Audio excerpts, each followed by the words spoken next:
Está começando agora mais um episódio do Copacabana Talks, diretamente dos estúdios Betamax Produções aqui na Praia do Flamengo. E hoje tem uma convidada muito especial, uma pessoa que eu já consumo conteúdo ali bastante tempo ali, educativo, que eu acho que as pessoas precisam ouvir mais sobre o tema que ela aborda. Eu acho que a sociedade seria um pouco melhor. Júlia Santos, psicóloga especializada em sexologia, né? Isso. E, enfim, vou deixar você apresentar melhor, Júlia. Me conta um pouco. Primeiramente, obrigada pelo convite. Fico feliz que você acompanhe. Explicar um pouquinho da minha trajetória. Eu me formei em psicologia, não tem tanto tempo assim, eu sou formada há pouco tempo. Mas antes mesmo de terminar a faculdade, eu já quis fazer a especialização. Então, quando eu estava no 9º período, né, são 5 anos de estudo, eu já procurei essa especialização, porque sempre foi um tema que me interessou muito na graduação. Eu fiz muitos trabalhos sobre sexualidade, sobre pornografia, sobre relacionamentos. E aí eu descobri que tinha essa especialização em sexologia, que muita gente não sabe, né? Quando você fala que você é sexóloga, muita gente fala, ué, é uma faculdade, é um curso, o que é isso, sabe? Existe especialização? Isso, é uma especialização. Você precisa ter feito uma faculdade antes. Você não pode não ter uma faculdade e ser sexólogo. Então você pode ser médico, fisioterapeuta. Geralmente é mais a galera da área da saúde mesmo. Tá. Legal, não, legal. E qual foi o seu tema de TCC? Então, na minha faculdade não tinha TCC. Isso é bem curioso. Eu fazia lá na Federal do Espírito Santo e a gente tinha um trabalho do 2º ao 4º semestre. Durou, assim, um ano, né? Que era quase um TCC, só que no início da faculdade. Aí eu fiz com mais 2 pessoas, era um trabalho em grupo, a gente teve que ir a campo, fazer pesquisa, colher dados. Aí a gente fez sobre vivência da masculinidade nos homens. Mas aí isso foi bem introdutório, lá no 2º período. E aí, na especialização, eu tive TCC. E eu fiz o TCC sobre como a pornografia tem mudado atualmente. Então, a pornografia de hoje não é a mesma pornografia dos anos 80, Sério? né? É porque antes, assim, a gente tinha muito isso no meio das revistas. Era uma coisa mais difícil de conseguir, né? Você tinha que ter um processo muito ativo. Você tinha que ir na banca, comprar revista. Era algo muito mais sigiloso. Hoje em dia, qualquer pessoa, se você tem um filho de, sei lá, 5 anos, ele vai ter acesso à pornografia se ele tiver um celular. Então, isso é muito perigoso também, né? Por um outro lado. E aí, o meu TCC foi justamente discutindo sobre como essa mudança da pornografia também traz mudança na sociedade e na forma como as pessoas consomem isso. Tá. Não, legal. Legal. E aí, a partir daí, você já começou a trabalhar, fazer esse trabalho no Instagram de educação sexual, educação de relacionamento na faculdade? Ou você se formou, fez a especialização e depois você começou? Como é que começou o mundo de Instagram ali, de educação dentro desse universo? Então, na pandemia, tem um tempinho já, eu tinha um grupo de amigas todas que faziam psicologia também, e a gente falou, cara, a gente curte muito expor as nossas ideias, né? Trazer a psicologia. Na época era só conteúdo sobre psicologia. Então, se você falar, por exemplo, vai ter conteúdo sobre transtorno alimentar, sobre relacionamento, sobre ansiedade. Então, era um conteúdo mais focado em bem-estar mesmo. E aí, a gente começou a fazer o Instagram, éramos 4, a gente fazia vídeos, fazia posts. E aí, com o tempo, as 3 desistiram. Só sobrou eu. Elas não se identificaram muito com o meio digital e tudo bem, né? Cada um tem um que se identifica mais. Só que eu não queria parar. Só que eu também não queria continuar aquele Instagram sozinha. E aí, na época, eu falei assim, e se eu continuasse por conta própria, né? Só eu, assim, só eu fizesse meu Instagram. E aí, foi um tiro no escuro, assim, foi bem um teste mesmo. E aí, eu fiz um vídeo que, inclusive, foi sobre pornografia. Na época, eu já gostava desse assunto, já pesquisava bastante sobre ele. E o vídeo bateu 80 mil visualizações. Caramba. E assim, eu tinha, sei lá, 18 anos, 19 anos. E aí, foi tudo muito novo pra mim, mas eu falei, vou continuar tentando. E aí, estamos aí até hoje. Pô, legal pra caramba. E hoje você atende casais, enfim... Hoje você faz clínica mesmo para pessoas só por sexualidade ou não? Não, enfim, tudo. Tá. Eu atendo qualquer demanda dentro da psicologia, né? Eu pergunto um pouco antes qual é a demanda da pessoa, etc. A grande maioria das pessoas me procura por demandas que têm a ver mais com relacionamento e sexualidade, mas tem pessoas que não têm, assim, não é que nada a ver, né? Porque a sexualidade está em tudo. Mas tem pessoas que me procuram, por exemplo, eu tenho borderline e eu quero fazer terapia. Então, não tem diretamente a ver com essa questão. Mas a maioria, sim, né? Até porque é dessa forma que eu me apresento na rede social, então faz sentido a pessoa procurar por isso. Sim, total. E... dentro desse tema, qual que é os temas mais recorrentes, né? Porque as pessoas te procuram, o que você vê que a sociedade está doente aí? Vício em pornografia dos homens é assim, eu acho que tá no top 3. é muito constante, muito frequente e muito problemático, a ponto de terminar casamento, de realmente trazer problemas tanto para a mulher, né, se for um relacionamento hétero, quanto para o homem em relacionamento. O casamento acaba, não é porque o cara traiu a mulher. É porque conta... ele tem vício em pornografia. Exatamente. Caramba. E aí também tem o outro lado, né? Por exemplo, algumas mulheres me procuram porque estão casadas com caras que têm vício em pornografia. Entendi. E não estão conseguindo lidar bem com isso. E aí, outro tema muito constante é a falta de sexo no casamento, né? Eu acho que isso aí todo mundo que tá vivo já ouviu pelo menos alguém reclamando disso. Então, muitos casais e pessoas, assim, porque eu faço terapia individual e de casal. Tá. Então, muitas pessoas individuais me procuram, né? Assim, que é fazer terapia individual e casais também. E esse é um tema muito frequente. Assim, tô casado há sei lá quantos anos e o sexo não é mais como era antes, ou não tem sexo, ou o sexo tá, sei lá, tá morno, tá frio. Isso é muito comum. E uma outra demanda que tem aparecido mais em casais, pra mim, é dinâmicas de relacionamento. Então, por exemplo, a gente quer abrir o relacionamento, mas a gente gostaria de um acompanhamento pra isso. Porque pra gente tá... pra gente tá sendo muito difícil, a gente tem que lidar com as nossas questões de ciúme, insegurança. Isso é uma coisa que aparece muito hoje em dia, muito também. Caramba, que doideira. E aí, puxando mais o primeiro tema que a gente falou, que é que as pessoas não transam no casamento, enfim. Por quê? Por que a sociedade tá assim? Eu diria que... Eu acho que é a forma como a gente enxerga o relacionamento. Depois de um tempo, parece que as pessoas sentem que não tem que investir mais, sabe? Como se o sexo fosse ser natural. Tem uma coisa que a gente chama, que é desejo espontâneo e desejo responsivo. O desejo espontâneo é, por exemplo, você tá, sei lá, fazendo suas coisas, cozinhando, escovando o dente, enfim, tá vivendo tua vida. E aí você sente vontade de transar, você sente tesão. Isso é o desejo espontâneo. O desejo responsivo é um desejo que ele vem a partir de um estímulo. Então, por exemplo, eu tô com meu namorado aqui do lado e ele fez um carinho em mim e isso me despertou. E conforme o tempo passa, né, já existem diversos estudos que mostram que quanto mais tempo de casamento, menos desejo espontâneo existe. Então, eu sinto que é um pouco dessa falta de investimento. A qualidade da relação, né, porque muita gente acha que o sexo acabou por conta do sexo. E às vezes não. Às vezes é porque é um casal que briga muito, um casal que já não tem mais aquele companheirismo. É um casal que é muito ciumento um com o outro e isso traz muitos problemas, né, que é aquele ciúme patológico mesmo. Então, geralmente são problemas na relação. E o nosso modelo, assim, de relacionamento, eu sinto que também é uma coisa do tipo, você tá há 20 anos com a pessoa e você tá lá fazendo as mesmas coisas, sabe? Você precisa se renovar, você precisa entender que você muda, o relacionamento muda, as pessoas mudam. Eu acho que falta um pouco dessa compreensão também. Entendi. E aí, quando você pega um cenário falando de casais brasileiros, eu acho que o último estudo que saiu foi de um site desses de pular cerca, que a cada 10 casais... 8 casamentos já tiveram traição, né? Depende de homem e mulher. Por quê? Então, esse tema é bem complexo, mas isso é muito real. Inclusive, esses dias, eu não lembro com quem eu tava conversando, mas assim, se eu fizer um apanhado das pessoas que eu atendo, que eu atendi desde que eu me formei, é meio chocante estar falando isso, mas nem 10% são fiéis. Caramba. 10%, você tem noção do que é isso? Cara? 10% é isso aqui. É nada. Ninguém vale nada, né? Caraca. O Brasil é o país mais infiel. Eu vi essa pesquisa que você falou. Em relação a outros países já... Eu vi essa pesquisa que você falou e essa pesquisa, ela traz essa perspectiva, né? De que o Brasil é o país mais infiel da América Latina, pelo menos. Caramba. Eu não sabia até ver essa pesquisa também, mas eu também fui um pouco surpresa, confesso. Mas você sabe, né? É muito comum, até na nossa vida pessoal, que a gente mais conhece são pessoas que já traíram, que traem, enfim. É muito comum. E por que existe isso daí? Então, acho que agora a gente entra num tema bem polêmico, mas eu acho um pouco complicado a gente querer abarcar todas as traições em falta de caráter, né? Nós que somos psicólogos, a gente não tem o luxo de olhar tudo pelo senso comum. A gente tem que olhar acima disso, porque senão a gente acaba caindo em opiniões, né? Sim. E a gente não tá aqui pra dar opinião. O que eu vejo, assim... motivos falta de comunicação, o casal não se comunica, então cada um tá entendendo uma coisa, tendo uma expectativa diferente, tendo um desejo diferente e não se comunica, cada um guarda pra si e uma relação que deveria ser de parceria, de comunicação, vira uma relação quase como se fosse uma inimizade mesmo. Você nem tem a liberdade de conversar com o parceiro. O segundo que eu vejo é porque as pessoas entendem que só existe uma forma de se relacionar. Então, você conhece alguém maneiro, alguém atraente, você começa a ficar com essa pessoa e você já entende que isso tem que evoluir para um relacionamento fechado. Isso não é conversado. E muitas pessoas não se identificam com isso. Essa é a verdade. Muitas pessoas não acham que cabe um relacionamento fechado na vida delas. Muitas pessoas querem ter um relacionamento não monogâmico, um relacionamento aberto. E eu acho que hoje a gente começou a discutir mais sobre isso. Mas que isso já deveria estar sendo discutido há muito tempo. Porque a gente precisa prezar pela escolha de cada um, né? Por a forma como cada um quer se relacionar. E entender que isso deveria ser uma escolha e não uma imposição. Sim. E pelo fato de ser uma imposição, acaba acontecendo que a pessoa não se identifica. Aí ela acaba deixando os desejos dela falar mais forte, né? A teoria tem a realidade, né? Exato. Isso. E a sociedade, às vezes, ela não quer olhar pra isso, né? Exato. Dói, né? Olho, né? Dói olhar pra isso. Exato. E mesmo, enfim. Tá, esses casais, o que mais desses casais? O que eles te procuram mais?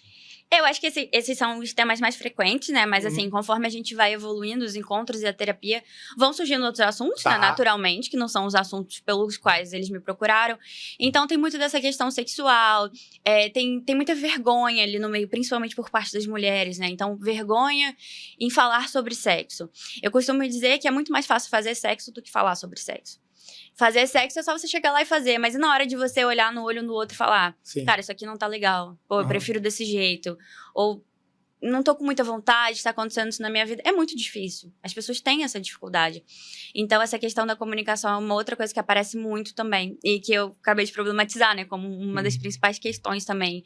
Não, mas você puxou um assunto interessante. As pessoas sabem sobre sexo? Porque as pessoas fazem sexo, mas as pessoas não. Sinto que não. Isso atrapalha? Assim, porque isso explica, talvez, o fato do casal não... Sim. Mas, então, por que as pessoas não sabem sobre sexo? Como é que é o sexo para a sociedade? Aí eu acho que vem um grande combo, né? Aí tem o combo da pessoa não se comunicar versus a educação sexual, ou melhor, a falta dela, né? Sim. Então, por exemplo, a grande maioria das pessoas, principalmente homens hoje em dia, qual é a educação sexual que vocês têm? Pornografia. Cresce vendo pornografia desde muito cedo e quer replicar aquilo na realidade. Achando que a mulher que tá do teu lado é uma boneca que vai ser igual a mulher lá do filme, e não é, né? Sim. Na vida real, a gente tem o que passa pela gente, que é a realidade. Então, eu acho que é um grande combo de... essa falta de educação sexual, que infelizmente a gente não preza muito, a gente não tem isso em escola, a gente não tem isso na família, a gente não tem conversas sobre sexualidade saudável. A gente conversa muito pouco só sobre gravidez e ainda botando muito medo nas pessoas, né? Sim. A gente não conversa sobre método contraceptivo, sobre prazer, sobre responsabilidade, sobre infecções sexualmente transmissíveis. Isso tudo não existe, essa discussão. É uma discussão muito vaga e muito que tá ali muito nas entrelinhas. E aí você vem com a pessoa que não teve educação sexual e que não conversa sobre sexo. Então, como que vai ser satisfatório? Primeiro, que você não aprendeu, e segundo, que você não conversa, né?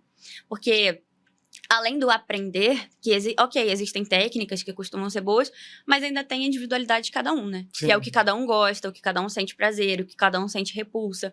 Então, apesar de existirem técnicas, a gente ainda assim tem que conversar com o nosso, ou os nossos parceiros, né? Total. Então, vamos lá. Dica pro homem ou pra mulher que tá vendo você... como é que ela pode se educar em relação ao sexo? Além de consumir seu conteúdo... Sim, por favor. Pra onde esse cara pode fazer? Onde é que ele pode começar? Onde essa mulher pode começar? Porque, assim... que conhecimento não é muito balizado, é pra homem e pra mulher também. Sim. Né? Você, às vezes, vê mulheres que só tiveram experiências com homens que foram educados só em conteúdo pornográfico. E, cara, elas replicam aquilo pro resto da vida. Se for algo diferente daquilo ali, não é sexo pra elas. Exato. Então, o que essas pessoas têm que fazer? Trouxe essa perspectiva masculina porque geralmente são os homens que consomem mais. Não, eu digo só pra... Mas as mulheres, com certeza, também são afetadas por isso. Cada vez mais tem mais mulheres vendo pornografia cada vez mais cedo também. E é isso que você falou, assim. Se você começa a se relacionar com 15 anos com um cara que viu pornografia a vida inteira, você vai entender que o sexo é só aquilo. E aí, quando você vê algo diferente, você já... Opa, que é isso? Tá estranho. Então, eu acho que a dica é... Primeiro de tudo, começar a problematizar um pouco a pornografia e entender que não é a realidade. E o segundo, sempre conversar com quem tá do seu lado, assim, tentar ter uma conversa aberta e assertiva mesmo sobre as coisas que você gosta. E principalmente entender o que você gosta, né? Porque como que eu vou te falar o que eu gosto, se nem eu sei o que eu gosto? Sim, né? sim, total. E quando a pessoa não tem alguém do lado?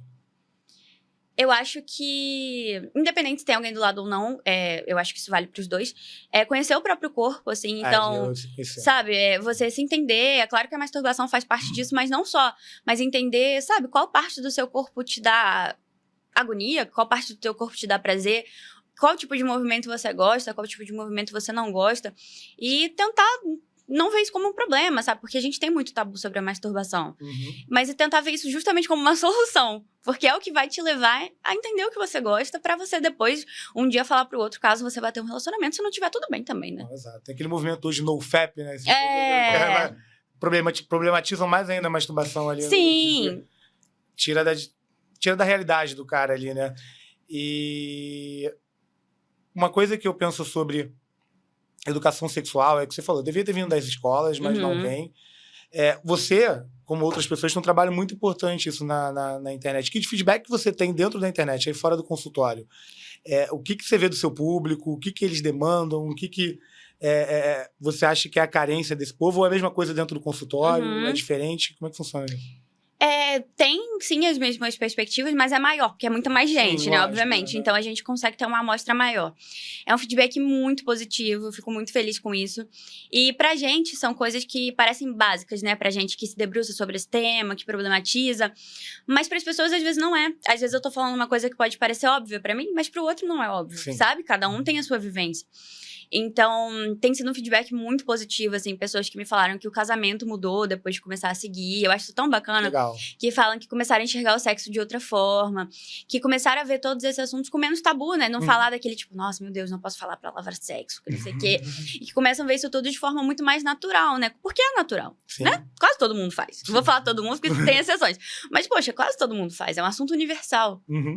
Então, é um feedback, assim, muito positivo. E é uma coisa que, inclusive, sempre me incentiva a continuar. São esses feedbacks. Eu gosto muito. Você falou, incentiva de continuar. Onde você quer chegar com isso? Ótima pergunta. Gostei dessa pergunta. Quando eu comecei a criar conteúdo, eu pensava numa coisa e hoje eu penso em algo totalmente diferente, assim. Então, hoje eu penso em expandir muito mais isso, né? Recentemente, eu lancei esse curso, que inclusive tá na camisa, que é o Como Deixar a Louca na Cama, que é um curso bem educativo. Ele vem pegando, assim, desde os assuntos mais básicos até começar a complexificar. E o que eu penso é cada vez mais lançar esses conteúdos educativos para cada vez mais públicos.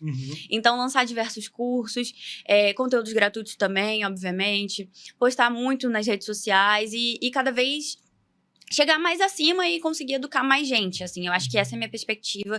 Eu gosto muito de viver disso mesmo, de trazer isso pra minha vida, pro meu trabalho.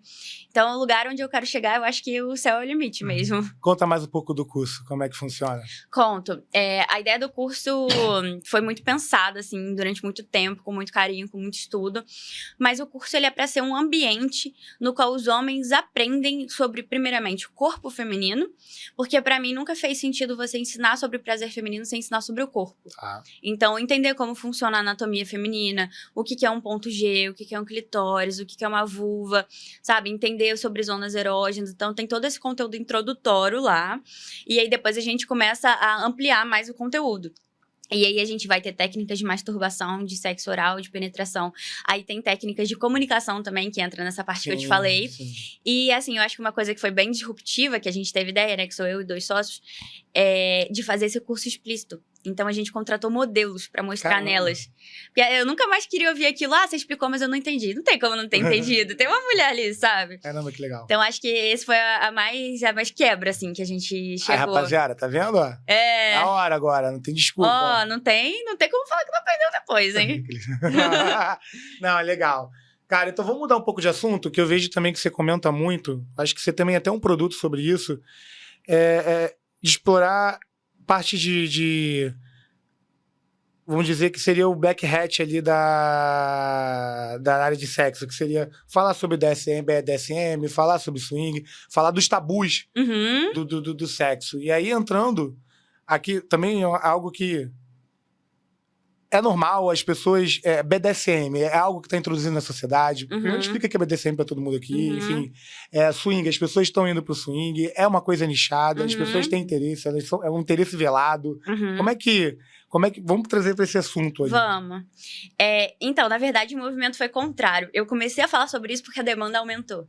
Entendi. Então, eu recebia... Mas assim... A galera que queria saber sobre isso. Exato. Entendi. Eu recebia tanta demanda. Assim, todo dia. Júlia, tem um relacionamento liberal. Fala mais um pouco sobre isso. Entendi. Júlia, tem fetiche nisso aqui. Fala mais um pouco sobre isso. Falei, cara... falar, né? Poxa, e é um assunto que tem conhecimento, tem interesse, acho bacana, então por que não falar? E aí foi uma época que eu comecei a trazer mais esse conteúdo pro meu Instagram, que antes não tinha tanto. E aí gera mais polêmica, gera mais hate, mas também gera a galera conhecer mais sobre, né? Porque, novamente, a gente entra nesse campo dos desejos, né? E dos tipos de relacionamento. Então, sim, é muito comum, é muito normal. É mais normal do que anormal, na verdade. E hoje em dia a gente vê isso crescendo, eu acho que principalmente porque existem mais discussões sobre isso. Então, não é que antes as pessoas não tinham vontade, é porque antes isso era muito velado. E hoje em dia a gente tem muitas pessoas falando sobre isso, né? Até a Regina Navarro Lins pra mim, uma das minhas grandes inspirações. Eu acho que ela é, assim, magnífica.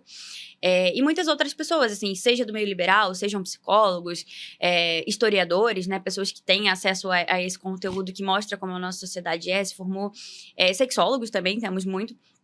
Então, isso é uma demanda muito atual e que eu sinto que cada vez mais tende a crescer. Sim. Recentemente teve uma pesquisa, eu acho que foi não lembro exatamente, mas se as pessoas procurarem exatamente o que eu tô falando, vão achar.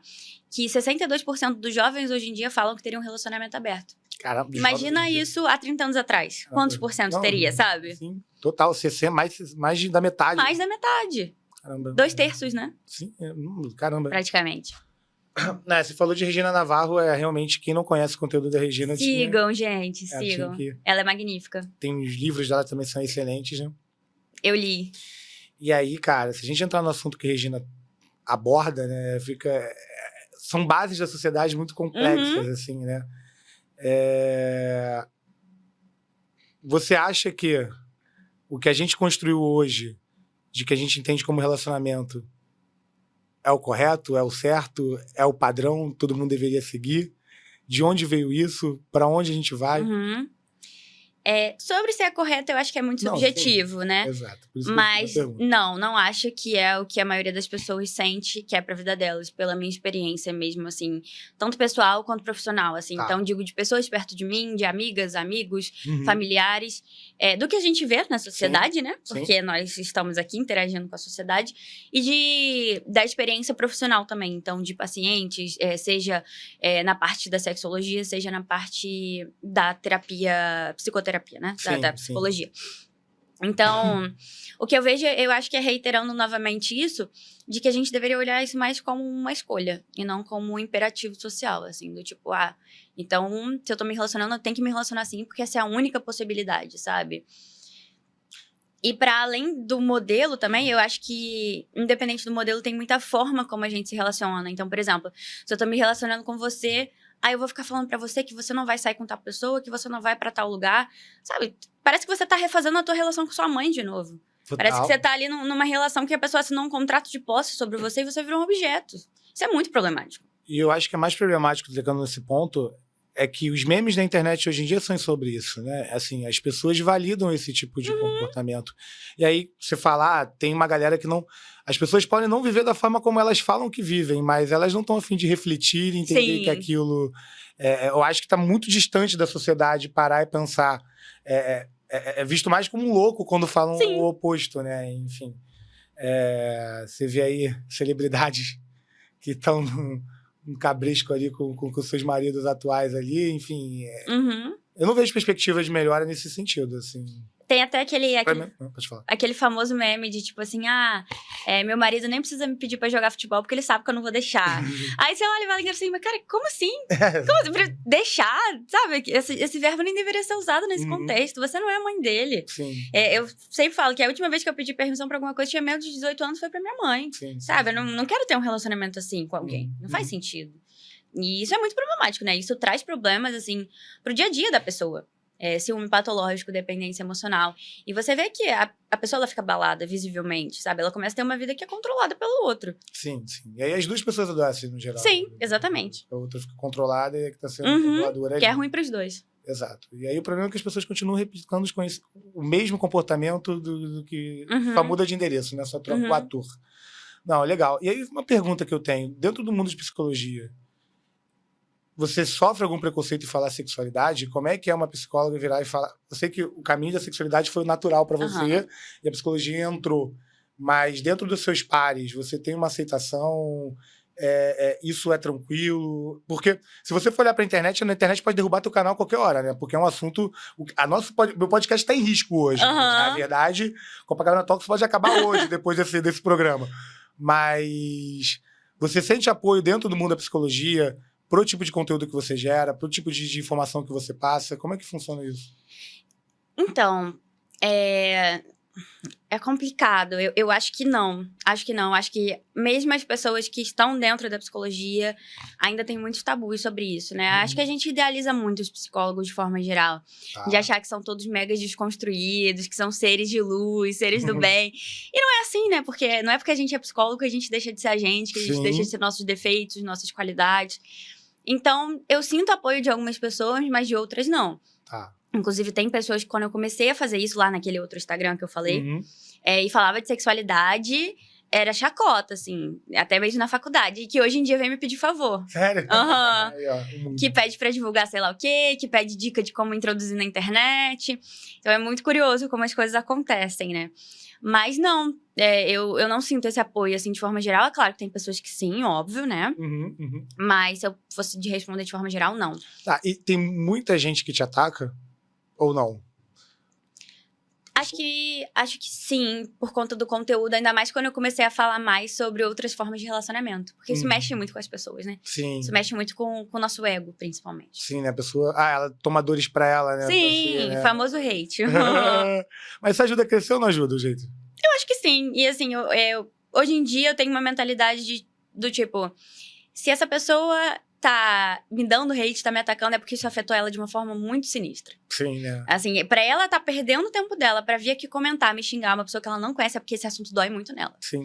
Então, quem deveria tá trabalhando isso... contigo. Acho que o hate diz muito mais sobre a pessoa que tá dando hate do que sobre a pessoa que sofre. Não, total. E aí você falou de terapia. Você faz terapia online, faz presencial? Faço online. Pra mim não faz sentido fazer presencial, porque eu tenho pacientes do Brasil todo, Legal. né? Então, assim, por exemplo, hoje em dia eu moro no Espírito Santo. Se eu faço um consultório lá, que eu tenha, sei lá, 5, 8 pacientes, mas e os outros 20, e os outros 30? E aí não compensa. Até porque, como eu trabalho com a parte digital também, eu me desloco muito, né? Por exemplo, tô aqui agora. Sim. Tava em São Paulo na semana passada. Então, acho que a terapia online é um grande indício do futuro também. A minha terapia pessoal é online, inclusive. É a que eu faço, é online. A gente não pode mais ficar deitado no divã lá, que era legal. Mas então, eu faço... Ficar deitado na cama. Né? É isso que eu ia falar. Eu faço análise, né? Não terapia, que é a parte da psicanálise. E aí, a gente faz sem imagem. Justamente por conta dessa transição. No início, a gente fazia com imagem. Aí, hoje em dia, eu faço sem imagem. Então, acho que o sentimento e a sensação são muito parecidos. Porque eu deixo o celular aqui do lado, né? Por exemplo, na cama, no sofá, que seja. E enquanto eu tô falando, eu vou pensando muito, né? Refletindo. Entendi. E não olho pra ela. Não olho pra minha terapeuta. Essa é uma dica boa, hein, pra galera. Sim. Pra substituir o divã. Sim. Sua cama que vai estar confortável. Exatamente. Não, legal. E agora falando um pouco mais de terapia, que é um assunto que eu gosto muito, psicologia no geral. Sim. A sociedade brasileira, ela estuda um pouco, aí mais do que sexualidade, mais do que só sexualidade, mas mentalidade. A gente tem uma sociedade que ela é muito fraca mentalmente, no sentido, tipo, não tem muito noção das tomadas de decisões que elas fazem, de como ela conduz a vida, tudo mais. Como você acha que a gente consegue educar agora as pessoas do ponto de vista psicológico, de como ela conseguir ter autonomia para conseguir suas próprias vidas, né? Porque terapia é um negócio muito caro. Enfim, é difícil uma pessoa que ganha um salário mínimo pagar um terapeuta uma vez por semana. Sim. Metade do salário dele ele vai embora ou mais. Ou mais, né? Enfim, como é que você vê a saúde mental da nossa sociedade, mais saindo da questão sexual, numa maneira geral, e como ela pode se curar, assim, o que a gente pode fazer para tentar dar a solução nesse sentido, como uma terapeuta mesmo, já que cada brasileiro tem um terapeuta, ainda é um cenário totalmente inviável, né? Pouco utópico, né? Exato. Infelizmente tem esse parâmetro, sim, do fato de ser inacessível, né? Da inacessibilidade. Hoje em dia, a gente já tem coisas que estão rompendo um pouco com isso. Então, eu conheço 2 plataformas que elas oferecem sessão de terapia a R$30. Caramba. Eu penso um pouco sobre isso, né? Problematizo um pouco, porque, poxa, como que você paga suas contas cobrando R$30 a sessão, né? Ainda mais se você vive só disso. Mas, enfim, existe a oferta para quem realmente precisa, isso é importante dizer também. Porque eu acho complicado você ser uma pessoa muito bem financeiramente, tirar o lugar de alguém que estaria precisando dessa sessão, né? De fato. Mas existem essas plataformas, que é um preço muito mais acessível do que a gente vê no mercado. Tem duas, muito famosas hoje em dia. E eu costumo dizer, assim, que eu acho que inteligência emocional, usando esse termo que ficou bem famoso ultimamente, deveria ser ensinado na escola também, junto com a educação financeira, que são coisas muito importantes. A gente cresce sem saber. Mas eu acho que, no sentido de educação, se a gente não tem isso, a gente buscar, né? Tentar buscar terapias mais acessíveis, que também não garante nada você estar na terapia, porque você tem que se implicar ali naquele processo, né? Mas de buscar, assim, de buscar o autoconhecimento mesmo, de refletir, quer anotar sobre o que você tá pensando, mas tenta fazer com que isso seja mais visível pra você, sabe? Porque senão fica tudo... Parece que você tá distante de você mesmo, sabe? Você não tá pensando sobre suas escolhas, sobre seus medos, suas inseguranças. Então, é trazer isso mais pra um lado consciente mesmo. Sim. E para aquela pessoa que não tem condições de pagar terapia, não tem condições de pagar R$30, onde é que ela vai buscar conhecimento? Além do seu canal. O que ela pode ver? YouTube, enfim... ler algum livro, enfim, para onde caminho que ela pode seguir? Assim? Eu acho que hoje na internet a gente tem uma infinidade de conteúdos, né, de coisas. Filtrar é meio... Sim, tem isso, né? Eu acho que é complicado esse senso crítico, você tem que saber o que serve pra você e o que não te serve, né? Porque se eu pego o meu celular aqui, a gente vê 20 vídeos em 1 minuto. E aí, o que eu vou aplicar na minha vida e o que pra mim não faz sentido, né? Inclusive, isso é um tema que algumas pessoas trazem na terapia, do tipo, eu vejo muito vídeo e aí, às vezes eu quero ficar replicando no meu relacionamento. De outra pessoa, de outro contexto. Então, tem que haver esse senso crítico, mas hoje em dia, eu acho que existem muitos canais e muitas pessoas que fornecem esse conhecimento, assim, no sentido de te dar insights, de te dar reflexões sobre a saúde mental de forma geral, psiquiatras, psicólogos. Eu gosto muito do conteúdo de alguns, assim, eu acho incrível, eu acho que problematiza o que tem que ser problematizado, reflete o que tem que ser refletido, e isso é muito bom, assim. Então, levando em conta essa pessoa que não tem a condição de pagar R$30 de uma terapia, procurar conteúdo gratuito, mas também sabendo que nem tudo se aplica à tua vida, né? Porque a tua vida é a tua vida, a vida daquela pessoa é a vida daquela pessoa. Sim, cada um tem seu contexto, né? Exato. Não, perfeito. Cara, então vamos voltar pro seu conteúdo agora. Que você fala muito. Vamos falar um pouco para as mulheres ali, tá? Enfim, porque seu curso é para homem. Você tem algum produto para as meninas? É mais voltado para homens, sim. E claro, mulheres que se relacionam com mulheres também, né? Óbvio. Sim. O meu primeiro produto foi um e-book, não foi o curso. E ele foi mais voltado para o público feminino. É um e-book chamado Desperte o Seu Desejo. Você tem um e-book, tá? Tenho um e-book chamado Desperte o Seu Desejo. E lá eu trago a perspectiva psicológica e a perspectiva da sexualidade. Então, no início do e-book, eu explico o que é libido para muito além do senso comum, né? A vontade de transar. É isso, mas não é só isso. Então, eu trago mais essa perspectiva de explicar a libido está relacionada com o quê? O que afeta a libido? E aí, depois eu trago 8 dicas práticas para aumentar a libido. Na sociedade que a gente vive, é muito mais comum você ver falta de tesão, falta de libido mais em mulheres do que em homens, né? Então, esse produto foi mais pensado para mulheres. Não significa que homens não comprem e não possam comprar. Mas eu tenho esse produto. Por que as mulheres têm menos libido que o homem na sociedade atual? Tem uma pesquisa que eu gosto muito, da Valesca, ela é uma... Na verdade, eu acho que é de uma orientanda dela, que ela é psicóloga social e essa orientanda é ginecologista. E aí ela traz algumas perspectivas do porquê dessa falta de libido. E eu concordo muito, então por isso estou trazendo para cá. A primeira coisa que ela traz é a repressão social. Então, desde muito cedo, a mulher é tipo, não toque aí, não encosta, não, sexo tem que ser só com o cara que você vai casar, sei lá, quando você tiver quantos anos. Enquanto os homens é tipo, não, tem que comer todo mundo. Não, tem que fazer o caralho a 4. Então, são perspectivas muito diferentes, assim. A gente cresce com uma perspectiva de sexo totalmente diferente dos homens. Sim. Isso faz com que a gente acabe, muitas vezes, ficando retraída. Então, não consegue falar sobre sexo. Na hora que vai fazer, não consegue impor o que gosta, falar o que gosta. Não tem segurança suficiente para se tocar, que acha que isso é sujo. Ela traz essa perspectiva, que eu acho muito interessante.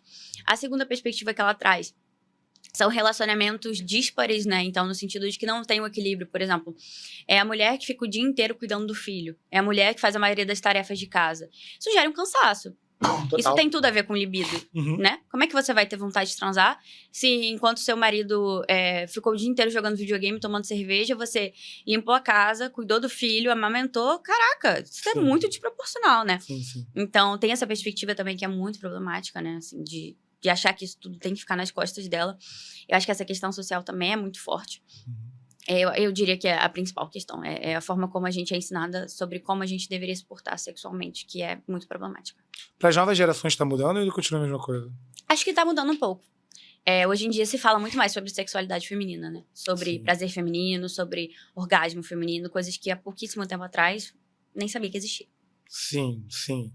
E você tem sentido um aumento de número de mulheres procurando essa temática? Tenho. Isso me deixa bem feliz. Eu fico super feliz com isso. Não, legal. E elas conseguem evoluir, enfim. Conseguem, em geral, sim. A maior parte dos meus pacientes são homens, mas eu tenho pacientes mulheres também. A gente, obviamente, né, troca isso. E elas falam sobre como é diferente poder falar isso com alguém. Cresci numa família que eu nunca pude falar isso com meu pai, com a minha mãe, com a minha avó, com quem é que seja que tenha criado, né? Cresci num ambiente que todo mundo que eu falava não me dava atenção. Ou namorei anos com um cara que, pô, falando bem diretamente, gozava, eu virava pro lado e dormia, nunca se preocupou com o que eu gosto, comigo, com o meu conforto, com o meu prazer.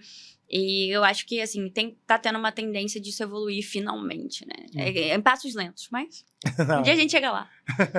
Não, legal. Então, se a mulher querer evoluir na libido dela, ela tem que comprar o seu... Pô, o e-book Desperte Seu Desejo, muito bom. Super completo. Tá, além da libido, o que é uns pontos importantes que a mulher tem que lidar, que a sociedade impôs pra ela e talvez ela não olhe com atenção? Acho que a forma como ela olha pra si, assim, a autoconfiança de forma geral. Então, o tempo todo é incentivado uma comparação infinita, né? Tá. Uma indústria da beleza que lucra muito com inseguranças, principalmente femininas. Total. Então, tudo tá ruim. O peito tá ruim, a barriga tá ruim, a bunda tá ruim, a celulite tá ruim, a estria tá ruim. Parece que a mulher não pode viver em paz. Qualquer coisa tá ruim. Então, eu acho que isso é algo também que há de se refletir muito. É quase como se fosse um plano para que você nunca se sinta satisfeita com você mesma, né? Sim. Então, cirurgia plástica, cada ano que passa aumenta. Todas, né? Não tô falando de uma ou outra, tô falando de todas. Uhum. E aí, trazendo, por exemplo, pro lado mais do meu conteúdo de sexualidade, existe uma cirurgia chamada ninfoplastia, que é a cirurgia nos lábios da vulva. E aí a mulher corta, e tá se tornando uma cirurgia cada vez mais comum no mundo. Caramba. E aí, geralmente, as mulheres vão com uma demanda de... Nem é uma demanda de funcionalidade ou de saúde, é uma demanda estética. Né? Então, um lado super maior que o outro, né? Existe padrão até pra pepeca. Você vê como é que são as coisas. E essa cirurgia existe? Elas conseguem... Existe, essa cirurgia existe. É super comum, inclusive. É comum, né? Aham. Vai esbarrar por aí, não sabe, né? Aham. Caramba. Enfim, então é se aceitar, né? Claro que ter confiança, né? É difícil, né? Falar assim, se aceite. Mas eu acho que refletir sobre isso... Mas o aceitar não quer dizer que você tem que ser desleixado, tem que largar a sua vida, né? Exato. Você não ter neura em cima disso, né? Exato. E você pensar sobre... Cada pessoa é uma pessoa também, né? Ficar igual a todo mundo poxa, é muito chato. Exato. Vai ser só mais uma, assim, não, você é você. Um dia de bocão, esticada. Todo mundo cada vez mais parecido, né? Até o Zac Efron, poxa, super bonito, todo mundo acha ele um cara lindo. Ele foi lá, ficou super esquisito. Ele ficou.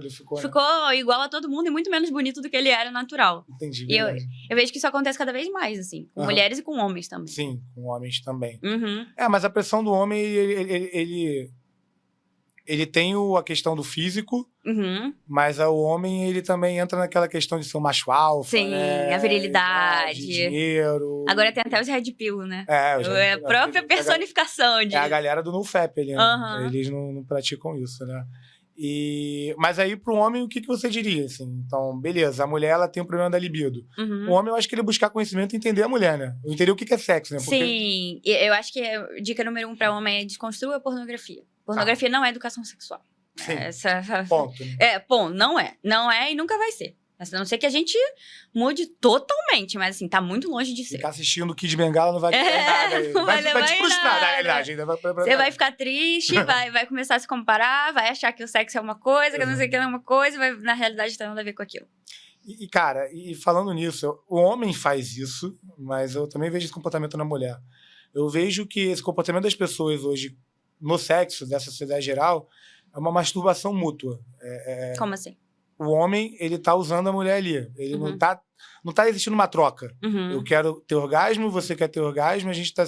Isso até em relacionamentos que são, enfim, casamentos, namoros. Duradouros, né? As pessoas, elas não fazem sexo olhando como uma troca, olhando pro lado do tantra, por exemplo. Sim. Em que você tem... ali é uma troca entre duas pessoas, não é...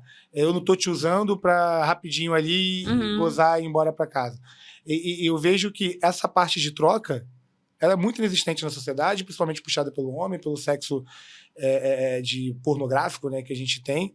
E isso é prejudicial, né? Porque as pessoas acham que sabem transar e sabem... e podem ser felizes com o sexo, isso não é um problema. O sexo raso também dá felicidade. Mas ela fica naquele limbo ali, né? A mulher nunca vai chegar no Kundalini, o cara nunca vai ter o seu orgasmo seco. Assim, eu entendi isso que você falou, concordo. E eu acho que isso do Tantra que você levantou, inclusive, é mega interessante, né? É um assunto que eu me interesso demais. Sim. E eu acho que a filosofia... Você postou um vídeo, né? Sobre massagem tântrica. É verdade. Legal. Eu acho que a filosofia oriental, a filosofia Tantra tem muito que acrescentar na forma como a gente enxerga o sexo, de entender... É o famoso expanda seus horizontes, né? Então, assim, o sexo não é só buceta. Sexo não é só pau. Poxa, explica aí, vai.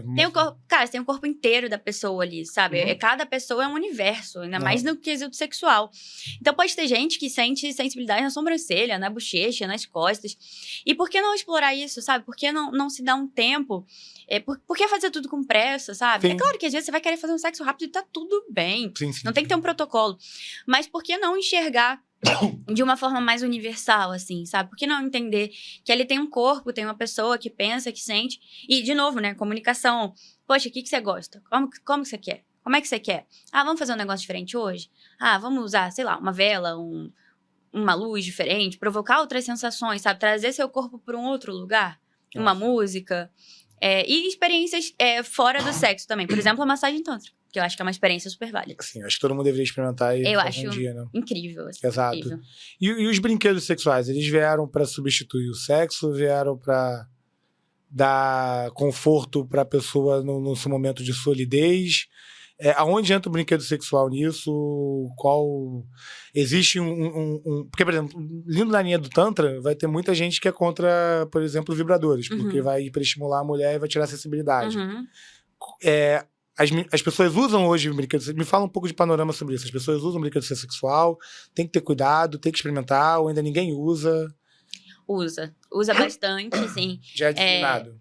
Já. Tem muitas pessoas que ainda têm um pouco de dificuldade com o tema, né? Do tipo, não vou no sex shop comprar um vibrador, porque o que meu marido vai pensar quando eu chegar em casa com esse negócio aqui, não sei o quê. Ou, não preciso disso, porque o sexo tem que ser natural. Mas eu discordo. Eu acho que tudo bem usar. Eu acho que, inclusive, é uma coisa que vem pra acrescentar, muito mais do que pra diminuir. Tem esse preconceito bobo, né, dos homens que acham que o vibrador o vibrador vai substituir o pau dele, não sei o quê. Gente, é muito melhor você acrescentar e a mulher ter mais sensações ainda. Total. Do que você vir com esse preconceito e não deixar que a sua mulher, que a sua ficante, sei lá, quem quer que seja, tenha essa experiência. Porque é uma experiência boa. Hoje em dia, a gente tem algumas coisas pra homens também. A gente tem masturbadores, a gente tem géis, que causam sensações. Então, até saindo um pouco da questão do vibrador, né? Que é o mais comum que a gente fala. Eu falei assim, mas a gente tem alguns géis também. Géis que dão sensações. Então, tem um que bota na língua, aí faz a língua... Eu nem lembro se eu trouxe hoje, talvez eu tenha até trazido. Eu pensei, se ele perguntar, eu vou mostrar.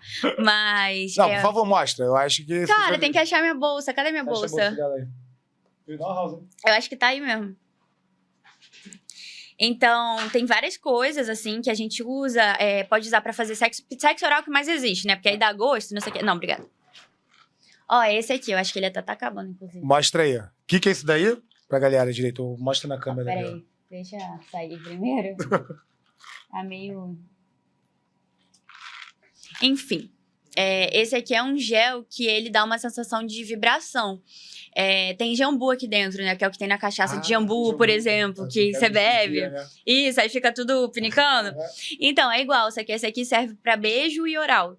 E aí, se você vai lá chupar ou vai lá beijar e sua boca fica toda formigando. Eu acho super legal. Caraca, legal. Então, assim, por que não? Tá? Por que não testar? Eu acho que é uma coisa a mais que vai fazer você sair um pouco da rotina até, que vai te trazer, poxa, novas sensações, novas perspectivas. Gel de massagem também, super legal. Fazer uma massagem na parceira, no parceiro, poxa, por que não, sabe? Sim. E esse aí a gente acha onde? Esse aí você acha em qualquer sex shop e principalmente no que tá lá no meu link da bio. Você vai no meu perfil, no link da bio, tem vários links lá e tem sex shop com cupom de desconto. Aí você consegue encontrar lá. Não, legal, então. Só esse ou mais outra coisa lá? Ó, o que eu mais recomendo... Cadê tua linha de produtos sex shop? Já é essa já? Não, essa não é minha. Essa é de uma marca famosa. Quem sabe vem aí em breve. Aí, ó. Tem um outro que se chama Lady Goza, que é um produto... já entendeu, né? É um produto dourado, assim, ele é bonitão, inclusive, meio luxuoso até. E ele serve pra estimular a mulher. Então, por exemplo, você passa ali na vulva, né? Passa um pouco ali no clitóris e tal, na entrada do canal, só um pouquinho. E aí ele aumenta a circulação sanguínea. Então, é a mesma... Não é a mesma... Poupar esforço, né? Então... Aqueles 10 minutos que tem que ficar lá até irrigar e tal, você já resolve com isso. Exato. É claro que uma coisa não substitui a outra, mas, pô, é aquela coisa, né? Você dá um grau ali, pô. Entendi, que legal. Legal. E esse tem disponível também? Tem sim. É um dos meus preferidos, inclusive. Legal. Acho super bacana. Não, maneiro pra caramba. Você falou de homem. Tem já coisas pra homem? Assim? Tem. É um universo que não aparece conteúdo, assim, né? É verdade, né? Aparece muito mais vibrador pra mulher do que brinquedos pra homem. Mas tem. Eu acho que os mais famosos, assim, hoje em dia, um é o egg, que ele é literalmente um ovo. Explica os caras, o que eles podem comprar na sex shop? O que eu recomendo, que são os mais famosos também, é um egg, que é tipo um ovinho, assim, literalmente ele tem um formato de ovo, e ele é de silicone. Então, ele tem uma textura bem gostosinha, e dentro dele, ele tem algumas texturas. Então, pode ser um ondulado, uma listra, e aí ele serve pra masturbação. Tipo um ovo? É um ovo, só que não um ovo, né? É o formato de um ovo de silicone. E aí ele é gostosinho e tal. Aí você usa com lubrificante, óbvio, né? Pra não arregaçar. E aí ele dá sensações diferentes na masturbação do que só a mão, né? Porque a mão não tem muita textura. A mão é mais lisa, né? De certa forma. Então tem esse. Aí tem alguns masturbadores que vibram, inclusive, que você bota assim, ele vibra. E tem os que aí a gente já vem pro papo polêmico, mas tem muitos estimuladores de próstata também. Isso é legal pra o que tem bastante. É. Mas vende, assim. Eu sou super amiga da dona desse sex shop e a gente troca muita ideia, assim, sobre produtos que vendem, o que a galera tem buscado, né? Nosso trabalho tá muito conectado. Total, né? Então a gente conversa muito sobre isso. E ela fala que esse sai muito. Sério? Caramba, que legal. Fica pra galera também a dica, né? Exatamente. Mas tem um livro que é Dopamination, não sei se você chegou a ler. Eu sei. É sobre dopamina e a forma como a gente consome hoje em dia, né? Aí o exemplo central do livro é um cara que ele tinha vício em masturbação. E aí ele começou a entrar num nível de masturbação que era uma máquina que dava choque no pênis dele. Então, tem toda uma comunidade online, de acordo com o livro que você vai ver, que a galera faz sua própria máquina para se masturbar dando choque dentro da sua região genital. E aí, a história desse cara no livro vai pelo livro inteiro, mostrando que ele, já idoso hoje, enfim, já na vida adulta... É uma história real? Real. Ele não conseguiu conduzir a vida dele, perdeu família, perdeu trabalho. Caramba. Que ele tinha que ficar em quartos de hotel trancado sem TV, que se ele olhasse pra TV e visse uma mulher apresentando telejornal, ele voltava pro vício, não conseguia trabalhar. Gatilho, né? Gatilho. E, cara, o que me impressionou, o cara tomava termo choque no pau. Aí, meu irmão. E doses cavalares lá, porque você vai ficando sem sensibilidade. E aí é o que você falou logo no início, né? Do problema da pornografia, do problema... Quando a pessoa... Como é que a pessoa pode saber se o consumo dela de pornografia ou de masturbação é saudável? Ou quando ela tem que olhar, cara, peraí, isso aqui talvez esteja atrapalhando minha vida, esteja too much. Que nem quando a gente bebe mais, a gente fala, cara, tem que dar uma segurada. Qual que seria o nível saudável do uso da pornografia, da masturbação com a pornografia, não sei se é masturbação. O que você pode falar sobre isso? Isso que eu ia falar, né? Masturbação e pornografia são coisas diferentes, óbvio. Digo, mas mas atrelada à pornografia, assim, existem alguns sinais de vício. Por exemplo, o óbvio, né? Não conseguir ficar sem ver. Você começar a perceber alguma mudança, por exemplo, na sua performance sexual, que eu acho que hoje em dia é o que a gente mais fala, né? Atrelada à pornografia. Jura? Então, por exemplo, homens que desenvolvem ejaculação precoce por conta de vício em pornografia. Ou o contrário também. que é a ejaculação retardada, que o cara fica lá 2 horas transando e não consegue ter um orgasmo. Sim. Ou a disfunção erétil. Ou o cara que não consegue mais ter tesão em mulheres reais, de tanto que ele tá vendo mulheres artificiais, Sim. que mexe na libido, né? Mexe no tesão. Ou quando isso começa a atrapalhar outras áreas da vida dele, por exemplo, o trabalho começa a ser afetado, as amizades, o relacionamento amoroso, né? Você costuma ser o primeiro a ser afetado, na verdade. A forma como ele lida com as coisas começa a ficar diferente. Então isso vai...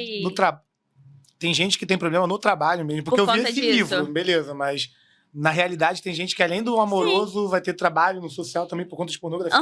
Então, por exemplo, a pessoa às vezes não consegue cumprir uma jornada de trabalho sem ver uma pornografia. Caramba. Sem sair no meio da jornada de trabalho e ver um vídeo. Ou 2, ou 3, que seja. Não consegue mais se sentir concentrado se não ver um vídeo antes, se não ver um vídeo depois. Na hora do trabalho. Eu tinha uma colega de trabalho numa empresa que eu não posso... Antigamente, que ela ficava estressada, ela falava que ia no banheiro aliviar. Mas 3 vezes. Mas ela era saudável. Mas então isso é mais comum do que essa minha amiga que fazia isso. É super comum. Caramba, cara. E às vezes a pessoa nem se masturba, às vezes ela só vê. Ela tá tão viciada que ela precisa ver. Então realmente não tem atrelado a questão da masturbação. Muitas vezes sim, né? Sim, óbvio. Muitas vezes sim. Mas pode não ter. Mas tem muitas pessoas que elas se masturbam uma vez ou outra, mas a maior parte, sei lá, 60% das vezes que elas vêm é só pra ver. Tá. E tem grupo de ajuda? Tem... Eu não conheço grupos de ajuda, por exemplo, gratuitos. Mas eu acredito que deva ter no Telegram. Que o Telegram costuma ter essas comunidades, Conta, eu não sei. No Telegram tem... O Telegram tem muita putaria, né? Mas tem muitas essas comunidades, por exemplo, pessoas que vão se ajudar a consumir menos álcool. E aí vai lá, troca ideia, né? É um reforço também você tá com outras pessoas que estão no mesmo objetivo que você. Mas eu acredito que lá deva ter, eu acho que vale a pena pesquisar. E eu conheço alguns perfis de pessoas que trabalham com isso. Tá. Conheço psicóloga que trabalha com isso. Voltado a isso, né? Não, por exemplo, eu, mas, por exemplo, o perfil dela é só disso. Sim. Conheço uma moça que ela... Não sei no que ela é formada, mas ela tá fazendo educação sexual agora de curso. E o produto dela, ela tem um produto que é voltado a parar de consumir pornografia.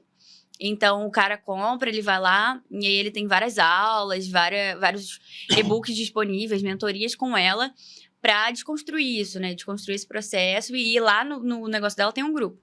Tá. E aí, indo nessa linha, você recebe no seu consultório gente que tem problema com sexo, que tem compulsividade de sexo, que, enfim, aquelas pessoas são compulsivas sexuais.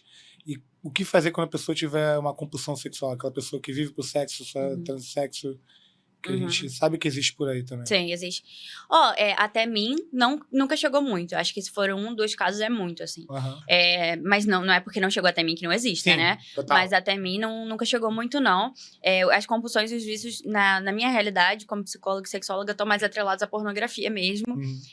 Ou masturbação, mas mais pornografia, assim, quase 100%. Mas em relação ao vício em sexo, é complexo, né? Dentro da linha da psicologia que eu sigo, a gente acredita que todo o excesso reflete um vazio que você tá tentando preencher com alguma coisa. Isso é pesado pra caramba, cara. Isso aí, quando o ser humano vai refletir, o caboclo vai refletir, a Vera legal ali bate, hein? Mas vai. Então, assim, seguindo essa linha, né? Que é a linha que eu acredito e trabalho por meio dela... eu acho que é mais tentar entender. E aí você entra num processo terapêutico. Não é 1, 2 sessões. Ali você precisa de tempo, você precisa se sentir confortável para falar sobre as coisas. E aí a gente vai trabalhando a história de vida da pessoa, tentando entender, até descobrir do que esse excesso é um sintoma. O que ele tá trazendo ali pelas entrelinhas. Que ele é meio que uma fuga de outra coisa, necessariamente.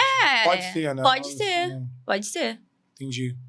Mas a pessoa tem que procurar ajuda, né? Sim, com certeza, claro. Isso... E aquela pessoa que não tem sexo. O que essa pessoa procura aí? Como é que você fala pra esse cara aí, cara? Que quer? Tem gente que não quer, celibatário e tudo bem. Mas aquele famoso não come ninguém. Assim... Não tem muito o que falar, porque tem que encontrar pessoas, né? Mas aí, que tipo de pessoa você quer encontrar, sabe? Você quer pagar por isso? Você não quer? Porque aí não acho que entra num problema tão psicológico, assim, se não houver nenhuma questão psicológica. É mais uma questão de... Pode ter a ver com insegurança do cara. Não, pode ter, mas... Pode não, com certeza. Assim. Muitas vezes tem. Pode ter aquela pessoa que tem as oportunidades e não faz, né? Por conta de alguma insegurança, medo. Isso existe, claro. Mas tem a pessoa que simplesmente não busca oportunidade, a oportunidade não chega, aí eu acho que são questões diferentes, né? Entendi. Não, entendi, perfeito. Mas, meu irmão, tem que correr atrás, né? Nada cai do céu na nossa vida. nada cai. Cara, Júlia, muito legal. Assim, eu acho que a gente já tem uns 10 minutinhos finais ainda aqui pra gente conversar, e a gente já caminhar pro final. Cara, eu queria dizer o que você quer de deixar de mensagem, assim, eu acho que pra todos, além de seguir suas redes sociais, consumir seu conteúdo, mas que mensagem você queria deixar para as pessoas no sentido de o que elas têm que fazer, o que elas têm que buscar, que maneira é interessante de viver. E aí a gente vai avançando aqui, fala dos seus produtos e a gente sabe. Claro, né? Me seguir, repetindo o que você falou. Mas... Isso eu vou sair mais 5 vezes. Mas eu acho que entender que a sexualidade é uma parte da vida. Inclusive, na OMS, tem lá os critérios de saúde e a sexualidade entra. Eu achei isso bem bacana. Sério? Descobri recentemente. E entender que a sexualidade não é putaria. São coisas diferentes. Tá. A sexualidade é algo muito amplo. E ela faz parte da saúde do ser humano. Então, a sexualidade positiva é algo que vale a pena buscar, vale a pena refletir, sabe? Ter uma relação mais saudável com a sexualidade, com seus desejos, com o sexo em si, com o relacionamento, com tudo que envolve a sexualidade, né? Que é muito complexo e muito vasto. Não, total. Então, se a pessoa não tiver sexo na vida dela, ela tá com algum problema na vida dela. Não necessariamente, assim, porque não é só o sexo, A né? sexualidade resolvida, não sei. Isso, a sexualidade. Porque você pode ter uma sexualidade muito bem resolvida e não ter sexo. Não, total. Total. Então, as pessoas têm que se atentar a isso. Sim, claro. Não, legal. Bom, acho que é isso. Então, assim, fala um pouco, vende um pouco o seu produto agora, do seu produto. O que a gente vai encontrar, o que a gente encontra no Instagram da Júlia Santos e a forma de se comunicar com você e tudo mais. Lá no meu Instagram vai encontrar muitas coisas, muitas discussões sobre a sexualidade de forma geral. Então, eu tento trazer para esse lado, não deixar a psicologia de lado, né? Afinal de contas, é a profissão que eu escolhi. Então, trago algumas reflexões, alguns insights da sexualidade, puxando pro lado da psicologia, trazendo essa questão social, por exemplo, que a gente discutiu em relação a essa falta de libido feminina, essa questão da pornografia, o que tem a ver com a história, com a sociedade. Mas também trago dicas, né? Um conteúdo mais... mais rápido, mais prático. Então, algumas dicas lá também, pra hora H, etc. E aí, nos meus produtos... Dicas mais... dicas mais picantes mesmo, mais direto. A gente tem que ir lá pra ver, ó. Então, tem esses dois universos. Tem o universo... Quer aprender, não quer ser um paro. Vai lá. Tem o universo da dica mais prática e tem o universo da Júlia mais reflexiva, assim. A gente tem... Reflexivo é importante também, tá, cara? É isso que tu vai deixar inteligente. Claro. E aí... Nos produtos tem esse e-book que eu falei, legal. Que é mais sobre... Não necessariamente, mas principalmente. É mais sobre despertar libido, entender mais como funciona a libido.